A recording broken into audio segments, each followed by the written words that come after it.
농업이라는 게 우리는 저 들판에서 생산하는 것만 생각하잖아요. 예. 근데 우리는 농경지가 작으니까 사실 여기서 뭘 생산해가지고 이것만 가지고는 사실 농업이라는 산업을 유지를 할 수가 없는데 요즘은 유제품 같은 경우요. 이제 미생물 발효를 가지고 치즈를 만들어냅니다. 젖소를 안 쓰는 거죠. 우리나라 CJ가 여기 투자를 했더라고요. 피자를 만들 때 이거 쓰면은 사실 구분을 못 하거든요. 대만은 보면 오토바이 만들어서 농업 분야 진출을 선언을 했더라고요. 이 국가는 오세아니아 지역에서 집중적으로 정밀 농업 관련되는 첨단 기술 농업을 펼치겠다는 거죠. 당연히 일본은 오세아니아 지역에서 우유부터 시작해서 굉장히 많이 수입을 하고 있잖아요. 그래서 일본이라는 회사는 이렇게 진입하는구나. 우리나라도 만약에 농업 분야에 진입할 때 보면 제가 좀 답답한 건 뭐냐면은 악권 시작하겠습니다. 으라차차 대한민국. 우리나라 사회의 이런저런 고민들을 함께 보면서 항상 부정적으로만 볼 게 아니라 어떻게 개선하면 더 좋은 게 될까라는 생각에 우리 힘내라 대한민국 시리즈를 저희가 이제부터 시작해 보려고 합니다. 그래서 오늘 어떤 주제를 다뤄볼까 하다가 농업이라는 걸 한번 다뤄보려고 합니다. 농업이라는 게 어떤 인식들이 있으세요? 농민들, 시골 뭐 이런 이미지들이 좀 있는데 그러면서도 제도적으로 굉장히 복잡한 부분들이 있고 소비자 입장에서는 왜 이렇게 비싸? 뭐 이런 생각들도 많이 하게 됩니다. 그래서 농업이 어떻게 달라져야 되는지에 대해서 생각을 해보려고 그러면 농업이라는 게 뭐고 다른 나라에서는 농업이라는 것을 어떻게 접근하고 있는가라는 부분을 알아보면 좋을 것 같은데요. 그래서 오늘 한국정밀농업연구소의 남재작 소장님을 모시고 그 농업이라는 것이 정말 어떤 모습을 갖출 수 있는가에 대한 이야기를 한번 나눠보려고 합니다. 안녕하십니까? 네, 안녕하세요. 초대해 주셔서 고맙습니다. 참 농업 얘기하면은 저는 좀 가끔 답답하다는 생각이 좀 들기는 해요. 뭐 문제가 있다라는 얘기는 정말 많이 하지만 그렇다고 개선할 방법이라는 거는 딱히 떠올리지 않는, 그리고 뭐 지방 도시도 소멸이 된다는데 그 농촌은 또 어떻게 할 것이며. 근데 박사님 얘기하신 것 중에 저는 되게 인상적이었던 게 농민과 농촌과 농업을 한 묶음으로 보면 안 된다. 네. 그러면서 농업을 산업적으로 바라볼 때 오히려 개선 방안이 생긴다라는 말씀이 좀 인상적이었습니다. 우리나라 분들이 이제 농업을 바라볼 때는 지금까지 농민의 관점에서 바라보는 농업이거든요. 예. 농업은 이제 소비자 관점에서 바라보는 농업이 있을 수 있고 또 산업 관점에서 바라보는 농업이 있을 수 있잖아요. 예. 근데 지금까지는 농민의 관점에서 바라보면 사실 고령화가 굉장히 심하고 그리고 1950년도에 우리나라 농지 개혁 이후에 그 농업 체제가 거의 안 바뀌고 그대로 오고 있거든요. 그러니까 80년 이상 이렇게 농업 체제가 안 바뀌고 오는 시스템이 이제 사실 활기차게 돌아가기는 어렵잖아요. 어찌 보면 그 시스템이 한계에 도달하고 있다고 보니까 지금 이제 말씀하시는 것처럼 이렇게 좀 가깝하게 느낄 수가 있죠. 농업이라는 산업을 외부에서 바라볼 때는. 근데 사실 우리가 그냥 생각했을 때 그냥 일반적인 인식은 우리는 땅도 좁고 뭐 해봐야 농사 져봐야 뭐 얼마나 지겠냐라고 생각해갖고 에이 농업은 그냥 농민들이 농사 짓는 거, 농업이 아니라 농사 짓는 거 이렇게 생각하다가 박사님 보내주신 자료 보다 보니까 뭐 싱가포르 같은 나라에도 뭐 농업 대기업이 있더라고요. 거기가 뭐 우리나라보다 더 좁은데 어떻게 농업 대기업이 있을 수가 있지라는 생각이 좀 들어서 농업에 대해서 얘기를 어디부터 좀 시작을 해보면 좋을까요? 사실 그러니까 그렇게 보니까 좀 답답한데요. 예를 들어서 싱가포르 같으면은 좀 도시국가잖아요. 어떻게 보면은 농업이라는 게 있을 수도 없고 사실 식량 자금도 굉장히 낮고 하지만 싱가포르에 있는 기업 중에 하나가 물론 본사를 두고 있는 기업 중에 하나가 올람이라는 그룹이 하나 있거든요. 그 기업의 매출액이 한 550억 달러 정도 됩니다. 그러니까 550달러면 거의 70조. 우리나라 농업 GDP 전체보다 더 크죠. 기업 하나가. 우리나라 농업 GDP가 61조잖아요. 그러니까 그렇죠. 근데 그 기업은 예를 들면 이제 그 처음에는 이제 인도 사람이 창업한 기업이었거든요. 인도 사람이 아프리카 기업에서 환해지를 하려고 만들었던데 영국에서 만들었죠. 런던에서. 근데 그걸 싱가포르의 국부펀드 테마색이 가가지고 이제 싱가포르를 끌고 왔어요. 그래서 이제 싱가포르 회사를 만들었죠. 그 다음에 다시 이제 미쓰비시라는 그 상사 있잖아요. 미쓰비시 상사가 거기에다 다시 투자를 해가지고 이걸 더 키웠습니다. 그래서 어떻게 보면은 지금 현재 농업계에서는 ABCD라고 많이 들어보셨잖아요. 카길 뭐 이렇게 ADM, 번기, 뭐 곡물 메이저, 곡물 메이저라는 기업. 그 메이저들에 대해서는 대부분 익숙하실 텐데 그 메이저들의 버금가는 만큼 이제 규모가 커진 거죠. 여러분 사실 농업 얘기를 어디 가서 듣기가 굉장히 어려운데 우리 남 박사님은 그 농업계에 떠오르는 라이징 스타십니다. 거의 이미 떠오르지 않았나요? 더 떠올라야 되니까. 다른 분야에서는 근데 전혀 인식이 죄송합니다. 그러니까 농업이라는 산업을 그래도 좀 대중적으로 설명해 주시는 정말 극소수의 전문가신 것 같아가지고 한번 오늘 농업 얘기를 좀 더 산뜻하게 한번 얘기 나눠보도록 하겠습니다. 첫 페이지를 농식품 시장의 성장 가능성에 대해서 써주셨어요. 사실 우리 국민들은 사실 농업 GDP라는 게 우리나라에서는 한 60조 수준에서 그냥 계속 머물고 있거든요. 예. 원래 성장할 이유가 없잖아요. 예. 땅 크기가 똑같고 농산물 가격이 오르지 않으니까 농업 GDP랑 성장할 일이 없으니까 사실 농업이라는 산업이 쇠퇴될 수밖에 없죠. 근데 글로벌 관점에서 보면은 인구도 증가하고 기후도 나빠지고 또 지정학적으로 불안 위험 점점 더 커지면은 이 식량가격이 올라갈 수밖에 없잖아요. 또 부족해지는 것도 사실이고 당연하게 그러면은 이게 농업 시장이 커질 수밖에 없잖아요. 이게 이제 일본 농무성에서 나온 자료인데 이 자료 화면을 보시면은 예를 들면은 2015년도를 만약에 보면 한 34개국 선두권 34개국의 시장을 봤을 때 전체 시장이 6조 3조 달러 정도였습니다. 근데 2030년 정도 되면 9.7조 달러까지 약 3조 4천억 달러 정도 더 성장하잖아요. 와, 이게 성장 산업이네요. 그렇죠. 그 중에서 보면은 더 놀라운 건 뭐냐면 아시아 대부분의 성장이 아시아 시장에서 커지고 있잖아요. 그러네요. 네, 왜냐하면 아시아 시장이 가장 빨리 예를 들면 중국 같은 경우도 아시아 시장이 소득이 높아지잖아요. 예, 예. 소득이 높아지면은 옛날에는 뭐 이게 곡물만 먹다가 예. 육류를 점점 많이 먹고 과일도 먹고 채소도 먹고 그다음에 커피도 마시고 이제 점점 더 고급스러워지잖아요. 그렇죠. 그러니까 점점 더 비싼 걸 점점 많이 먹게 되거든요. 점점 비싼 식품을 많이 수입하게 되고 그러니까 커질 수밖에 없죠. 대부분이 아시아 지역 인구도 가장 많고요. 근데 제가 가끔 이제 이런 얘기를 하죠. 이렇게 아시아 시장이 커지는데 우리나라가 만약에 이 차세대 산업으로 농업을 외면해 버리면은 예. 우리나라가 여기 농업 시장에서 우리나라 전혀 지분이 없이 과연 다음 세대의 어떤 산업 정책이라고 할 수 있을까 이런 우려도 하는 거죠. 그래서 좀 이 표를 보면은 농업이라는 게 우리가 이렇게 외면할 산업이 아니고 농민의 관점에서 농업을 바라볼 건 아니다. 좀 이런 말씀을 좀 드리고 싶었습니다. 근데 사실 좀 낯설긴 해요. 이제 우리가 성장 산업으로서 농업을 키울 수 있다라고 생각하면은 그런 생각을 좀 안 해봐서 농사 저거 꼭 갖다 파는 게 농업 아닌가? 뭐 이런 생각을 좀 하게 되는데 그 사실 생각해 보면 미국 같은 경우는 이제 트럼프 대통령을 비롯해서 그 전에 바이든 행정부에서도 농업과 관련해서 통상 문제만 나오면 농업을 엄청나게 밀어줬잖아요. 네네. 그거는 미국이 그 농산물을 워낙 많이 생산하고 많이 수출하고 뭐 그래서 그런 거 아니에요? 그렇기도 하고요. 미국이란 나라 자체가 이제 그 농업 국가에서 출발을 했었잖아요. 네. 사실 모든 나라가 다 그렇기도 하지만은 그리고 미국이 또 세계 최대 농산물 수출국이잖아요. 네. 지금은 한 거의 1,800억 달러 아니면 거의 2,000억 달러가 넘어갔고요. 그리고 또 수입도 미국은 많이 합니다. 수입을 많이 한다고요? 모르셨죠? 네. 수출이 조금 작년 데이터 같은 1,500억 달러 정도 하면은 수입은 약간 지금 이 데이터를 보면 2,000억 달러가 넘어가는 거죠. 실제로 그러니까 미국은 무역 적자가 굉장히 심각한 나라입니다. 농업에서도 무역 적자였어요? 왜냐하면 이럴 수밖에 없는 게 예. 미국이 세계 최대 농산물 수입 생산국이긴 하죠. 예. 옥수수, 대두 같은 거는 뭐 거의 세계 최고 생산국이긴 한데 문제는 미국도 소득이 많이 올라가면 예. 이 사람들은 채소든 과일이 이런 거 다 수입할 거잖아요. 아보카도 같은 건 다 멕시코에서 수입할 거고 채소도 대부분 멕시코에서 수입할 거고 그다음에 커피나 그다음에 코코아 같은 것도 저 남미나 아프리카에서 수입할 거잖아요. 예. 그리고 또 초콜릿은 또 유럽에 수입할 거고 와인도 수입할 거고 뭐 이러니까 그것도 다 농업이구나. 그렇죠. 그게 전부 다 수입을 하니까 이게 수입이 엄청 많아지는 거죠. 예를 들면 또 이 그래프를 한번 보시면요. 예를 들면은 미국에서 수출하는 걸 보고 있으면은 곡물이 많잖아요. 곡물이 많고 원해산물도 당연히 많죠. 사과 같은 것도 많이 있을 거고요. 예, 그다음에 육류도 많이 수출할 겁니다. 하지만 수입하는 걸 보시면은 대부분이 다 곡물은 별로 없지만은 원해산물이라는 게 뭐냐면 되게 다 그 과일 같은 것들 있잖아요. 신선 채소류 같은 것들을 대부분 수입하는 거죠. 그러니까 이거는 곡물에 비해서 값이 훨씬 비싸잖아요. 예. 그러니까 이제 그 수입이 커질 수밖에 없습니다. 아마 그러니까 미국은 농산물 수입국을 당분간 못 벗어날 겁니다. 그러니까 이제 이게 통상 압력으로 작용을 하는 거죠. 이게 육류를 미국이 수출할 수 있는 게 주로 육류거든요. 특히 소고기 같은 걸 또 미국이 잘 수출할 수가 있고, 예. 일단 당연히 곡물이라는 걸 수출할 수 있는데 곡물 시장은 사실 이제 세계가 포화되어 있으니까 좀 다른 방식으로 좀 나가고 있죠. 예를 들면 예.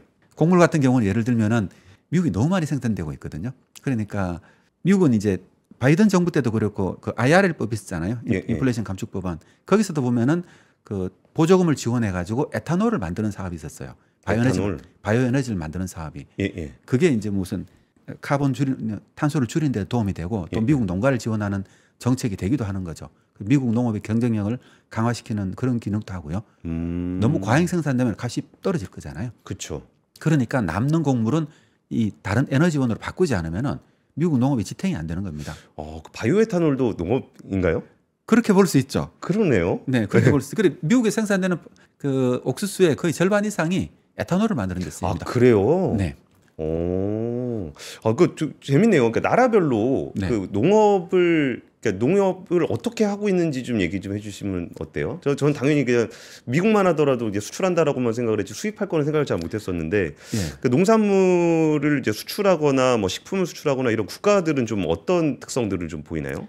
대개 그러니까 농업의 특징이 뭐냐면은 예. 수출을 많이 하는 국가들이 수입도 많이 합니다. 오. 그 농산물을 수출을 많이 하는 국가들은 선진국이 많을 거잖아요. 예, 예. 물론 개도국 같은 데서 커피나 이런 것을 뭐 아보카도 이런 걸 수출하는 나라가 많긴 하지만은 예. 대체로 이제 규모가 큰 것들은 곡물이나 뭐 유지류 있잖아요. 예, 예. 카놀라유 같은 이런 것들이 이제 규모가 큰 것들이에요. 이런 걸 많이 수출하는 국가들은 대개 다 선진국의 가능성이 많고 예. 이런 국가에서는 대개 다 이제 그 기호식품들을 많이 수입을 하게 되죠. 그러니까 세계에서 가장 많은 수출을 하는 미국이 이제 가장 많이 수입을 하는 그런 형상을 가지고 있고 예. 그 다음에 또 중국 같은 경우도 이 세계 최대의 수입국이기도 하거든요. 왜냐하면 이 나라는 먹는 게 워낙 많다 보니까 인구가 많다 보니까 어쩔 수 없이 예. 대두의 60%가 중국으로 합니다. 대두 콩. 콩 이게 그러니까 기름을 짜고 콩기름을 짜고 아, 중식은 많이 튀기죠. 네 그리고 이제 또 대두 박 있잖아요. 이 단백질 덩어리는 네. 닭이나 돼지를 키우는 데 쓰거든요. 사료. 예, 사료를 씁니다. 이게 없으면 이제 중국 돼지를 키울 수가 없는 거죠. 아. 중국이 이제 2000년부터 소득이 늘어나면서 소득이 늘어나는 거하고 비교해 가지고 대두 수입량이 똑같이 그래프가 올라갑니다. 1대1 수준으로 거의 올라가요. 그러면 그만큼 소득이 높아지면서 돼지고기 소비가 늘고 그에 따라서 대두 수입이 늘고 이게 그러니까 2018년도 1기 트럼프 정부 때 있었잖아요. 대두 전쟁이 있었잖아요. 그렇죠. 경제 분쟁이 있을 때 갑자기 관세를 다 올리니까 미국 대두 수입이 뚝 떨어졌잖아요. 예. 그래프를 보시 뚝 떨어지거든요. 이렇게요. 예, 예. 그것이 회복되는데 3년 정도 걸렸습니다. 그것 때문에 미국 농민들이 한 200억 달러 이상의 이제 손해를 봤다고 이렇게 얘기를 하고 있고 그럴 정도로 타격을 많이 줬죠. 와, 우리가 뭐 중국 사람들이 대두를 수입을 많이 한다 그래가지고 그러면 아, 콩을 많이 먹나 했더니 그것도 아니네요. 그렇죠. 두부로 먹는 건 사실 거의 없고요. 우리나라도 두부로 먹는 건 별로 안 되고 대부분 다 이렇게 그 가축 사료로 쓰이는 게 많습니다. 다른 나라 얘기도 좀 해주시면 좋을 것 같아요. 그러니까 브라질. 아 브라질이 사실 요즘 가장 라이징 스타 중에 하나거든요. 라이징 스타요? 제가 라이징 하는 건 아니고요. 그냥 브라질이 라이징 스타입니다. 네. 그러니까 브라질 같은 경우는 그 대두를 처음에 일본 이민자들이 처음에 재배를 했었거든요. 아, 그래요? 70년대 일본 이민이 많이 갔었잖아요. 네, 네. 또 콩이 또 이제 그 아시아가 원산지잖아요. 한국하고 만주 정도가 이제 원산지거든요. 이게 미국 가가지고 이제 거대한 산업이 돼버렸죠. 그랬는데 그 미국의 브라질 중서부 지방에 대두를 재배했었는데 처음엔 잘 안 되다가 네. 이제 한 2000년대 들어와서는 대두 생산량이 점점 늘기 시작했죠. 네. 뭐 WTO 체제가 통과되고 나서 이제 경제가 화랑을 띠면서 육류 소비가 전반적으로 전 세계로 늘어났을 거 아니에요. 개도국적으로. 그러면서 이제 대두 생산량이 쭉 늘어났고 결정적으로는 이제 2015년 전후로 해가지고 그 중국이 이제 많이 수입하기 시작하면서 브라질 대두 사업이 본격적으로 커졌고 그때쯤부터 해가지고 이제 세계 최대 대두 생산국으로 브라질이 올랐습니다. 그래서 그 2018년 트럼프 정부 때 무역 분쟁, 중국과 무역 분쟁 때 확실하게 이제 그 브라질이 이제 1위 생산국으로 올라서고 있죠. 그래서 그쪽에 다녀본 친구들이 이렇게 얘기하고 있더라고요.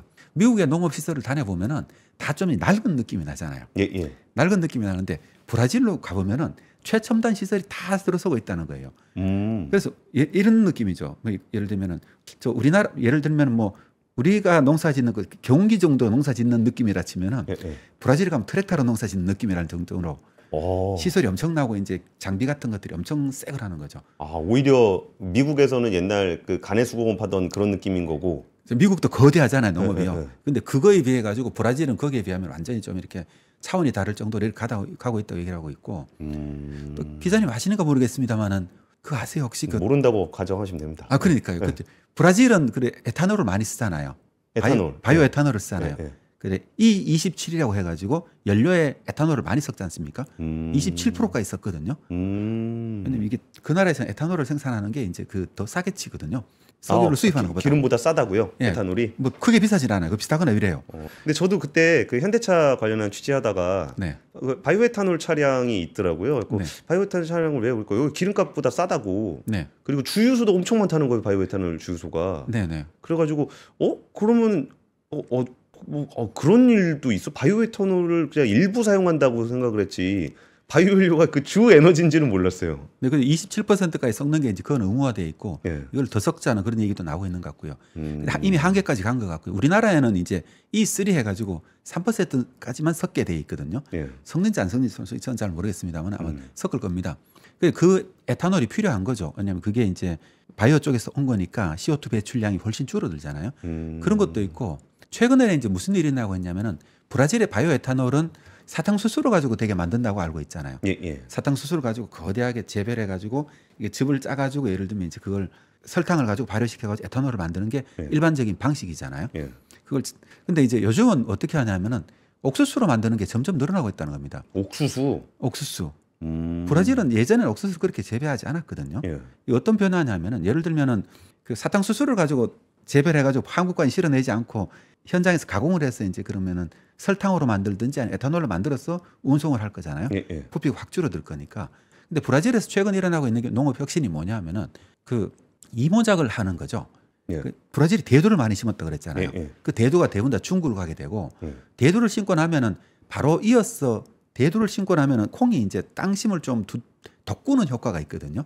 콩과 작물이 이렇게 미생물이 있어가지고 이제 질소를 고정하는 효과 좀 있고. 비료 효과가 있다고요? 그렇지. 예. 윤작하는 개념이 있는 거죠. 옥수수만 계속 심을 수는 없잖아요. 아니 콩만 계속 심는 것도 문제가 있고 예, 예. 병해충 같은 게 문제가 되니까. 그러니까 미국 같은 데도 그러니까 이제 한 해는 콩 심었으면은 이제 다음에는 옥수수 심거나 밀을 심거나 하면서 자꾸 바꾸는 거예요. 경제 사정에 따라 가지고 세 가지 품목을 바꾸거나 두 가지 품목을 바꾸면서 이제 미국 농업 시스템이 돌아가거든요. 예, 예. 근데 이제 브라질 같은 경우는 어떻게 하냐면은 거기다가 이제 옥수수를 심기 시작한 거죠. 근데 옥수수를 심으면은 물론 옥수수를 브라질에서 그런 내륙에 있으니까 브라질이 엄청 큰 나라잖아요. 예.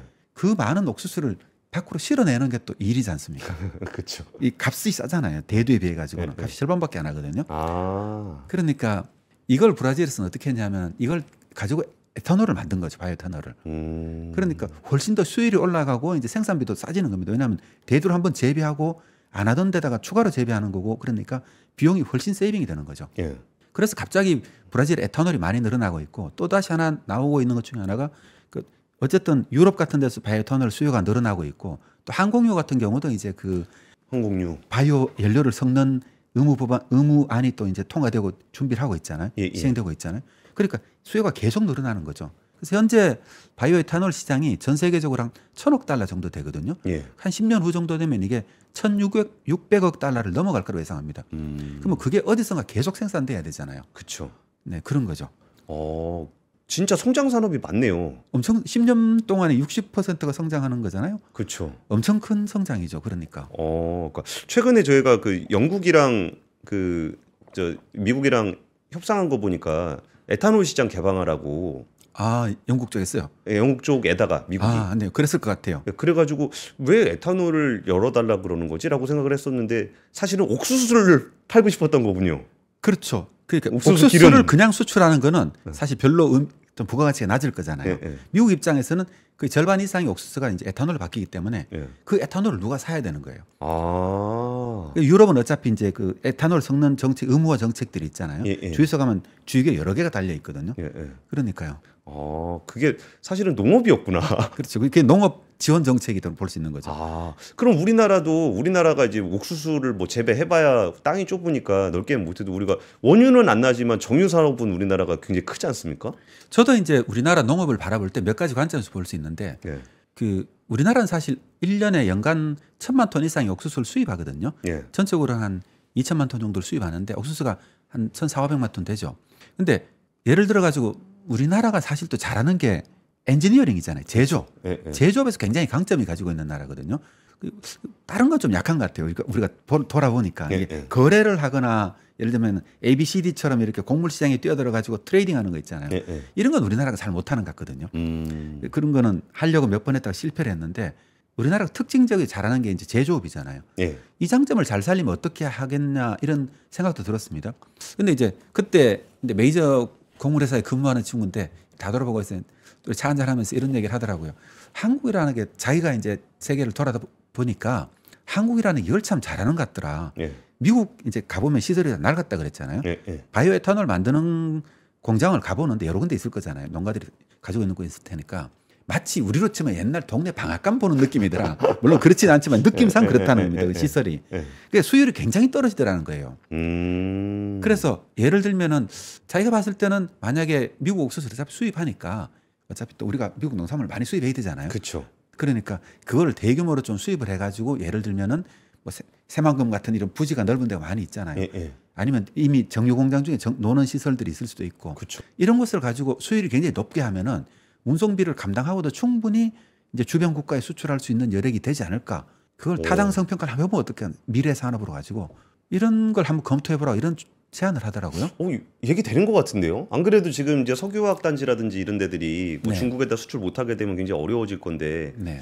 사실 옥수수를 수입해서 가공하는 거는 농업이죠. 농업입니다. 그러면서 에너지 산업이기도 그렇죠. 하고. 근데 조금 전에 말씀드렸듯이 시장 그 농업 시장 커지는 게 예. 아시아 지역에서 거의 대부분 다 커졌잖아요. 예, 예. 그런 것처럼 아시아 지역도 어차피 이 나라들도 이 휘발유만 쓰는데 어쨌든 화석연료를 계속 쓰긴 써야 될 테니까 예, 예. 바이오 에너지를 어느 정도 섞어야 되거든요. 그러니까 충분히 이 가격만 맞출 수 있으면 어느 정도까지 충분히 수요가 있을 거라 생각하고 있고 특히 아시아 지역에서 이렇게 만약에 바이오 에탄올을 쓰는 걸 하면은 예. 바이오 에탄올을 직접 가져오는 것보다는 사실 이렇게 하는 게 우리가 더 잘할 수도 있잖아요. 그렇죠. 네. 우리가 뭐 아까도 말씀드렸지만 석유를 캐진 않지만 네. 정유 산업으로 굉장히 양질의 휘발유나 디젤 같은 걸 수출하고 있으니까 네. 이것도 사실 한 번도 생각해 본 적이 없는데 충분히 얘기가 되는 사업인 것 같기도 하네요. 에탄올 말고 또 뭐가 있어요? 그 자료 보니까 정밀 발효? 정밀 발효는 뭐예요? 제가 이제 이걸 넣은 거는 뭐냐면은 농업이라는 게 우리는 들판에서 생산하는 것만 생각하잖아요. 예, 예. 근데 우리는 농경지가 작으니까 사실 여기서 뭘 생산해 가지고 아주 고급 시장은 들어갈 수가 있다고 생각하거든요. 근데 뭐 스마트팜에 생산된 뭐 어떤 고급 딸기 같은 것들이 홍콩이나 싱가포르 뭐 이런 데 수출할 수 있을 거잖아요. 예. 그렇지만은 이것만 가지고는 사실 농업이라는 산업을 유지를 할 수가 없는데 예. 요즘은 또 어떻게 되고 있냐면은 어쨌든 간에 육류 수요는 증가할 거지 않습니까? 근데 예. 그 증가하는 육류 수요를 가지고 유제품 같은 경우요. 축산업을 가지고는 도저히 감당이 안 될 거잖아요. 그렇죠. 환경오염 문제도 있고 아니면 이제 그 축산업 자체가 온실가스 배출원이기도 하거든요. 예. 그런데 이 문제 때문에 축산업 자체만 가지고 안 되니까 이걸 다른 방법으로 생산하는 게 많이 나왔습니다. 예를 들면 이제 하나의 가져온 예가 뭐냐 하면은 이거부터 먼저 하면 좋겠네요. 예. 뉴컬처란 치즈 중에서는 치즈는 전부 다 유제품 가지고 만들잖아요. 예, 예. 단백질 가지고 이렇게 만드는데 뉴컬처란 회사가 미국에 있는 스타트업인데 이 회사는 이제 미생물 발효를 가지고 마찬가지로 치즈를 만들어냅니다. 예. 이 미생물 발효를 만들어내는데 우리나라 CJ가 여기 투자를 했더라고요. 예. CJ를 투자를 해서 가져와봤는데 예. 근데 이 뉴컬처라는 회사에서 피자를 만들 때 이거 쓰면은 사실 구분을 못 하거든요. 피자 맛을 구분 못 하고 어떻게 보면 이게 더 좋을 수도 있잖아요. 생각에 따라 가지고는. 예, 예. 어떤 미생물로 만들어낸 치즈니까 젖소를 안 쓰는 거죠. 근데 이 발효 탱크를 가지고 그러면은 바이오 파운드리라고 하는데 CJ가 또 발효를 많이 하죠. 조미료를 많이 만드니까 우리나라에서 예, 예. 이걸 잘하잖아요. 우리가 또 이것도 제조업이잖아요. 그러니까 이거를 여기다가 파운드리처럼 외주를 주는 거죠. 그런 축을 해서 그러면 CJ가 예를 들어서 CJ든 대상이든 이런 기업에서 가지고 있는 이 탱크에다가 미생물을 배양해 가지고 치즈를 만들어 가지고 미국이나 어떤 다른 나라의 어떤 유제품 있잖아요. 그 수요 증가에 대응하는 거 이런 것도 가능한 거죠. 그러니까 유제품을 발효시켜서 치즈를 만드는데 요거는 유제품을 발효시키는 게 아니라 미생물로 치즈를 만들어 제조를 한다는 거죠. 그렇죠. 미생물을 가지고 유전자를 집어넣어서 이게 미생물이 내뿜는 그게 이제 우유 나오는 단백질 있잖아요. 예, 예. 똑같은 단백질이 나옵니다. 이걸 가지고 치즈를 만드니까 우유로 만드는 거하고 거의 똑같은 거죠. 근데 맛이나 경제성은 어느 정도 확인이 되나요? 그러니까 대체식품 관련한 얘기들이 예전에도 많이 있긴 했는데 일단은 맛이 없다라는 게 하나 있고 그리고 또 이게 또 경제성이 안 나온다 뭐 이런 얘기가 있었을 때 저는 사실 맛에 관련해서는 제로 콜라 먹어보고 생각이 정말 많이 바뀌었거든요. 제로 콜라는 맛이 없어. 근데 요새 맛있어요. 근데 이제 육류 같은 경우는 이제 여러 가지 복잡하잖아요. 육류의 맛을 흉내내기는 굉장히 좀 난이도가 높거든요. 예, 예. 그래서 그건 아직까지 뭐 지금까지 비슷하게 왔다고 하는데 얼마 안 있으면은 이것도 이제 비슷해진 때가 곧 올 거라 생각하고 있거든요. 네. 근데 유제품 같은 경우는 거의 똑같아요. 구분을 거의 못 합니다. 물론 치즈가 다양한 종류가 있기 때문에 다 똑같다는 얘기는 아니고 예, 예. 똑같고 그다음에 값이 비쌀 거냐 하는데 생각해 보면은 이게 소를 키워 가지고 젖을 짜 가지고 이렇게 하는 것보다 미생물 탱크에서 아까 전에 얘기했던 옥수수 같은 거 있잖아요. 예, 예. 이게 원료로 쓰이잖아요. 어쨌든 간에 이걸 갈아 가지고 여러 가지 배지로 쓸 거 아닙니까? 예. 이런 원료로 생산하는 게 비쌀 이유가 하나도 없거든요. 더 싸게 만들 수 있는 거죠. 이게 지금은 작게 만들면 이제 비싸지지만은 예, 예. 이 수율을 높이고 이제 탱크 사이즈를 키우고 하면은 공정 기술이 개발되고 나면은 조만간이 더 싸게 만들어질 겁니다. 비쌀 이유가 하나도 없습니다. 이거는. 그러니까 가장 먼저 바꿔질 게 이제 대체 치즈 있잖아요. 예, 예. 이게 가장 먼저 바꿔질 것 같고. 이것도 농업이다. 이것도 농업이죠. 이 크게 보면 이게 우리가 농식품 산업, 농식품 바이오 산업이라고 얘기하는 이 범주에 들어가는 겁니다. 근데 우리나라는 이 공정 기술도 뛰어나고 발효 기술도 뛰어나고 R&D 기술 인력도 괜찮고 모든 걸 할 수 있는 여력들이 다 있고요. 마찬가지로 아까 전에 얘기했던 우리는 그럼 만약에 옥수수든 대두든 수입하면은 옥수수 같은 경우 예를 들어 가지고 이걸 바이오 에탄올로 만들 수도 있잖아요. 예, 예. 그다음에 이걸 가지고 또 이 미생물 배 그 미생물의 먹이를 쓸 수도 있잖아요. 예, 예.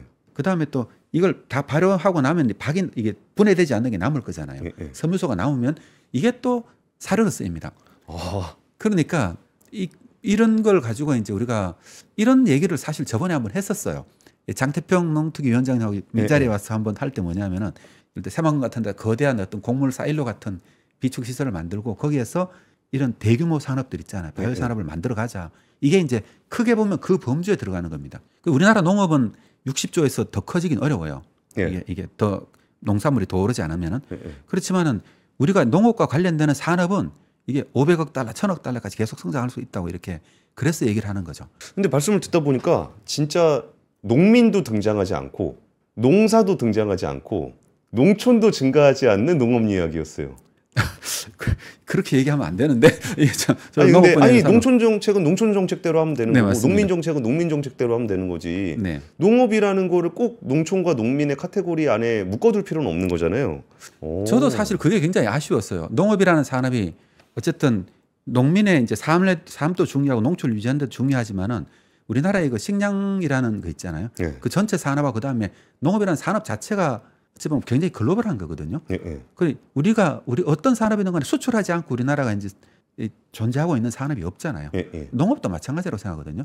어쨌든 농업이 국내에서 존재를 하려 그러면은 농업을 전후방 산업이라고 하는데 뭐 농기계를 만들거나 아니면 비료 농약을 만드는 회사도 있고 그다음에 가공을 하거나 이렇게 프로세싱하는 기업들 있잖아요. 예, 예. 이런 기업도 있어야 되거든요. 이게 다 있어야 농업이라는 게 돌아가고 있는데 자꾸 농민의 관점에서만 농업을 바라보니까 전후방 산업이 다 이렇게 침체돼 버린 거죠. 그래서 농업을 들고 사고 있는 전체 산업이 다 침체돼 버리니까 이제 좀 우리나라가 많이 힘들어져 버렸거든요. 농업 분야 전반적으로. 예, 예. 근데 만약에 이제 이쪽 분야부터 하나씩 이렇게 바꿀 수 있다 치면은 충분히 우리나라 농업에도 이렇게 이제 새로운 그 판로가 만들어지잖아요. 새로운 수요가 만들어지고 새로운 인력이 공급할 수 있는 어떤 하나의 채널이 만들어지고 그럼 이 인력이 결국 농업도 관여할 거고 이렇게 할 거잖아요, 같이. 그렇죠. 그렇지 않으면 산업 유지가 안 되는 거죠. 그러니까 뭐 지금 와서 그 젊은 친구들이나 아니면 학자들한테 농사지라 그러면은 안 할 거 아니에요. 그렇죠. 근데 거기에 지금 말씀 주셨던 것처럼 이게 바이오 산업 그리고 이제 제조업 뭐 그리고 수출 산업 그러면은 분명히 좋은 인재들도 많이 갈 것 같은데 농업이 참 항상 우리는 또 내수 중심으로 농업을 생각하게 되는데 말씀 들어보니까 굉장히 글로벌한 사업인 것 같아요. 그렇죠. 지금까지 그 우리나라가 가지고 있는 장점이라는 게 확실하게 있잖아요. 제조업적인 거는 전 세계에서 가장 탑인 국가지 않습니까? 예. 그걸로 여기까지 왔고, 그러니까 농업이라는 걸 그러니까 만약에 이제 제조업 강점하고 이렇게 접목시키면은 저는 충분히 이제 가능성이 있지 않을까 그렇게 생각하고 있습니다. 그리고 사실 농업에서 지금 말씀해주신 부분들이 그 선진국형 농업 쪽으로 가는 개선 방향이기도 하죠. 그렇죠. 대부분의 선진국들이 물론 선진국 자체가 농업 강국들이거든요. 땅이 넓잖아요. 선진국들이 넓은 평야와 좋은 기후대에 있으니까 농업 강국들입니다. 하지만은 네덜란드 같은 나라들도 보면은 전부 다 이런 2차, 3차 산업 있잖아요. 여기서 강하고요. 그 다음에 또 스위스가 혹시 아시나 모르겠지만 스위스가 인삼으로 가지고 세계 최대 수출국이거든요. 인삼이요? 네. 인삼 관련 제품으로. 그래요? 네, 그렇죠. 그게 이제 그렇습니다. 그러니까 우리나라는 이제 그 인삼을 가지고 홍삼 정도로 만들고 판매하는 게 약간 부가 제품 몇 가지 있잖아요. 근데 스위스는 그 사포닌 성분을 종류별로 다 구분해 가지고 기능성으로 이게 판매하는 거죠. 건기식이나 네, 그런 다른 방식으로. 그래서 우리나라가 인삼 종주기로 얘기하지만은 가장 큰 인삼 산업을 가지고 있는 건 사실 스위스고요. 그래서 우리나라도 어떻게 보면은 농업 자체로 보고 있으면은 이제 경쟁력이 떨어질 수 있는데 이 2차 산업 쪽으로 굉장히 좀 강하면은 충분히 다른 방법을 찾아낼 수 있지 않나. 굉장히 흥미롭네요. 그러니까 이런 얘기들을 좀 많이 했으면 좋겠어요. 우리가 이제 농업이라는 것을 항상 사양산업으로 생각을 하고 여기에 대해서 지금 채팅창에서도 뭐 농민들이 힘들어지지 않겠냐 그랬는데 농민 정책하고는 이제 별도의 영역의 얘기인 거잖아요. 그러니까 농민들한테 거기서 뭐 인삼의 성분을 분석해가지고 뭐 건기식을 만들어 이런 거 시키진 않을 거니까. 그렇죠. 네. 그리고 이게 농민인데 폐해가 되는 건 전혀 없는 게 왜냐하면 이게 유통 쪽이 강해지면은 이제 농민 쪽 입장에서는 판매할 곳이 많아지잖아요. 그렇죠. 이게 또 우리가 자꾸 도로 얘기를 하는데 만약에 어느 나라의 수출길이 하나 만들어지고 나면은 굳이 그 상품만 당할 필요는 없잖아요. 어차피 같은 비행기를 타면 다른 상품을 같이 태울 수가 있잖아요. 그러니까 더 고급스러운 제품을 내보낼 수 있는 기회가 되는 거죠. 그래서 우리 농업도 이제 한 단계 더 달라질 수 있는 게 되고 만약에 또 어떤 기업들이 있으면은 그런 기업들은 우리나라에서 좋은 퀄리티 있는 농산물을 먼저 테스트를 하고 먼저 재배를 하고 만들 거잖아요. 그게 이제 어떤 프리미엄 시장을 형성할 거고 해외에서 만약 원료를 가져오면은 그다음 두 번째 시장을 형성할 거고 이렇게 시장을 별도로 가면서 어쨌든 간에 농민들인데는 또 새로운 판로를 만들어주지 않을까. 그쵸. 이것 때문에 뭔가 농가에 피해갈 일은 없습니다. 그러네요. 이게 우리가 먹는 걸로만 수요가 있을 때는 딱 그만큼인데 이거를 다른 식으로 바꿔가지고 해외에다 수출할 수 있으면은 오히려 판로가 더 많아지는 거니까. 그런 거죠. 그리고 또 결정적으로는 이 관련되는 산업의 인력이 늘어나야 되거든요. 그래야 농업에 지원되는 기술도 이제 발전을 할 거잖아요. 지금은 뭐냐면 이쪽이 전방 산업을 얘기하는데 이 가공하는 쪽 있잖아요. 이쪽 산업들이 발전을 안 하다 보니까 사실 농민들이 원물로 팔 수 있는 것밖에 없거든요. 그러네. 네, 그러니까 더군다나 우리나라는 전부 다 소농이 몰려 있으니까 비슷한 상품을 가지고 거의 80~90%의 농민이 똑같은 경쟁을 하고 있는 거예요. 한쪽에 몰려가지고 유통시장을 아무리 개선해도 이거는 사실 어렵거든요. 그래서 여기서 문제를 푸는 것 하나의 방법이긴 하지만은 그게 아니고 이제 전후방 산업을 어떻게 세팅할 건가 하는 것들이 이제 우리도 동시에 또 고민해야 되는 분야이기도 하죠. 근데 이게 확실히 좀 잘된 사례를 말씀을 해주시니까 그러면 이런 것들 그러니까 우리가 항상 그 농촌이라는 프레임 안에서 농업을 바라보다 보니까 이게 잘 될 것 같다라는 생각 자체도 안 들고 그러니까 투자도 안 이루어지고 뛰어드는 사람도 없고 뭐 그랬는데 이런 케이스들을 보니까 좀 그러면 우리도 좀 해볼 만하지 않나 싶은 생각이 자꾸 드는데 아까 싱가포르의 올란그룹은 뭐 하는 회사예요? 제일 처음에는 이제 뭐 이 그룹이 큰 거는 그 인도계 사람이 창업했고 싱가포르에 있었잖아요. 주로 이제 ABCD의 그룹 사이 크기 어렵거든요. 그 아프리카의 커피나 이런 것들부터 먼저 시작을 했었어요. 그리고 아시아에 있는 쌀 같은 경우는 이제 해외 수출하는 걸 했었고 트레이딩을 하는 걸 하면서 주로 컸었고요. 초반에는 트레이딩을 했었는데 이제 메이저 그룹들이 하지 않는 아프리카나 아시아 쪽에 집중을 한 거였죠. 그 다음에는 뭐 했냐면은 트레이딩 자체는 돈이 안 되거든요. 거래 자체로 가지고는 부가가치 별로 안 나오잖아요. 성장할 수 있는 게 한계가 있고 그러니까 모든 트레이딩 회사들은 어떻게 바뀌냐면은 이 가공산업으로 넘어갑니다. 그래서 예를 들면은 그 거래 볼륨은 대부분 다 트레이딩으로 나오는데 수익의 대부분은 식품 가공에서 나와요. 제조업에서 나와요. 싱가포르에 있는 회사 중에 또 하나의 회사가 본사가 있는 회사인데요. 윌마라는 그룹이 있거든요. 이것도 농식품 기업으로 보시면 됩니다. 주로 말레이시아에서 이제 팜유 같은 것들을 대량으로 이제 전부 다 가장 큰 손 중에 하나죠.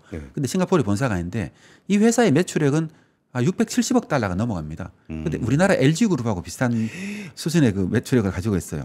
근데 이 회사는 한번 이 회사를 찾아가지고 이제 구글 이미지 검색하면 보시면은 중국 광저우 같은 데 있잖아요. 우리나라의 울산 정유공장 단지 있잖아요. 그만한 시설을 가지고 있습니다. 그만한 시설에서 곡물을 강화하고 유지를 강화하는 모든 컴플렉스들을 가지고 있는 게 전 세계에 가지고 있는 거죠.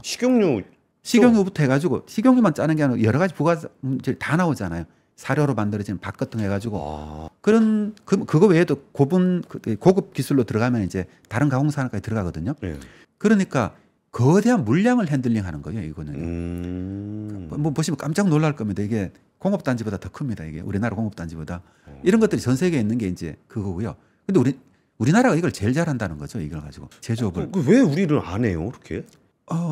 해볼 만도 하잖아요. 그러니까 우리가 뭐 나라가 작아서 그렇다라고 얘기는 하지만 우리가 나라 작아서 뭐 할 수 없는 거면 아무것도 못 하지. 우리 뭐 철광석도 수입해 와야 되고 뭐 원재료는 다 수입해 가지고 이게 제조를 해서 파는 게 우리나라의 핵심 역량인데 왜 농업 분야에는 그런 회사가 없을까요? 사실 농업 분야는 저도 농업 분야에 있는 사람이잖아요.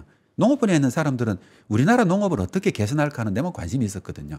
그리고 농기계 산업이든 뭐 유통 쪽에서 하는 분이 있었지만은 이건 좀 약했습니다. 근데 이제 우리는 농업을 산업적 관점에서 안 바라본 거죠. 우리는 왜냐하면 물가가 비싸니까 수출할 수 없다고 이제 지레로 침착을 해버리고 수입을 하는 것도 이제 제한적으로 우리가 수입할 수 있는 수입하는 국가들은 몇 개 나라에 불과하거든요. 서너 개 나라에서 곡물은 대부분 다 수입되고 있고요.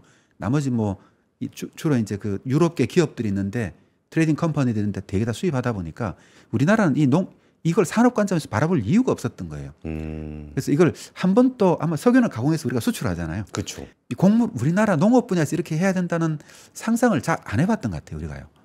그리고 사실 오늘 이제 시간이 별로 없어서 그런데 재밌는 케이스를 꽤 많이 가지고 오셨어요. 야마하는 뭐 무슨 얘기예요, 이거는? 네. 일본이 사실 굉장히 약진하고 있거든요. 일본이 농업에 약진하고 있다. 이렇게 많이 바뀌었어요. 일본이 옛날에는 사실 OECD 국가 중에 한국과 일본이 농업 최약체라고 항상 얘기하고 있잖아요. 둘 다 소농 시스템을 가지고 있고 이게 요 그래프를 한번 봐주시면 이게 전 세계 농기 기업의 매출액을 나타내고 있거든요. 예를 들면 존 디어가 제일 큰데 이제 517억 달러 규모를 가지고 있죠. 우리는 농기계 시장을 토탈로 한 거죠. 나라 거를. 우리나라 국가 전체 시장이 이제 41억 달러입니다. 이게 한 5조 6조 원 되죠. 근데 한 개 기업들이 보면 다 우리나라 농기 시장 전체보다 다 크죠. 그러네. 그 제가 얘기하는 게 뭐냐면 이러니까 예를 들면 AI든 무슨 로봇하든 간에 우리나라 자체적으로 영향이 될 거냐? 사실 안 되거든요. 그러니까 국내에만 있다 보니까 전부 다 중소기업으로 다 떨어질 수밖에 없는 운명을 가지고 있어요. MS 윈도우 들어오고 나면 다른 운영체 하나도 안 남잖아요. 컴퓨터도. 그런 거하고 비슷하잖아요. 그래서 근데 여기서 보고 있으면 뭐냐 하면은 재밌는 사례가 있는데요. 일본이 이제 그때 2000년부터 이제 농업기를 좀 바꿨는데 일본이 이제 야마하라는 회사, 야마하는 보면 오토바이 만드는 회사예요. 그다음에 헬멧 뭐 이런 거 악기도 만들고요. 근데 이 회사가 일본에 산 것 중에 하나가 일본은 헬기로 방제를 많이 했잖아요. 농약을 칠 때. 헬기로 옛날부터 헬기로 좀 많이 쳤었거든요. 이 헬기를 만드는 회사가 야마하였어요. 그러니까 농업에 좀 있었죠. 근데 왜 이 사례에 관심이 있었냐면은 앞에 보셨지만 얀마 같은 회사가 이제 세계에서 두 번째잖아요. 쿠보다 같은 회사가 두 번째 회사잖아요. 얀마도 굉장히 큰 회사고요. 근데 이 야마하라는 회사가 이 호주에 있는 일드라는 회사하고 뉴질랜드의 로보틱 플러스라는 회사를 이게 인수를 해버렸는데 둘 다 정밀 농업하고 이제 자율주행 농기계 같은 이런 걸 만드는 회사예요. 이 얘기는 무슨 얘기냐면은 일본 당연히 쿠보타는 이제 전 세계에 팔고 있잖아요. 근데 야마하가는 이 오세아니아 지역에 있는 두 개의 그룹을 인수하면서 농업 분야 진출을 선언을 했더라고요. 새로 농업에 진출을 한 거네요. 그렇죠. 그러면 이 국가는 오세아니아 지역에서 집중적으로 정밀 농업 관련되는 첨단 기술 농업을 펼치겠다는 거죠. 당연히 일본은 오세아니아 지역에서 우유부터 시작해서 굉장히 많이 수입을 하고 있잖아요. 그래서 일본이라는 회사는 이렇게 진입하는구나. 우리나라도 만약에 농업 분야에 진입할 때 보면 제가 좀 답답한 건 뭐냐면은 우리가 뭘 해서 만들어가지고 어떻게 해외 나간다는 건 사실은 시간이 너무 걸리거든요. 이미 불가능하고 그런 거는. 이런 것처럼 이 야마하 같은 회사도 어떻게 보면은 자동차 회사에 가깝잖아요. 그런 회사가 이 진입할 때 어떻게 하냐면 다 인수해가 그냥 가버리잖아요. 어차피 기술은 축적돼 있으니까 일본 내에서. 그래서 우리나라도 사실은 우리나라 농기기업이 이렇게 해줬으면 하겠지만은 그런 식으로는 안 될 거다. 만약에 농업 분야에 대해서 기술 혁신을 하고 싶으면은 이런 식으로 과감하게 진입을 해야 된다.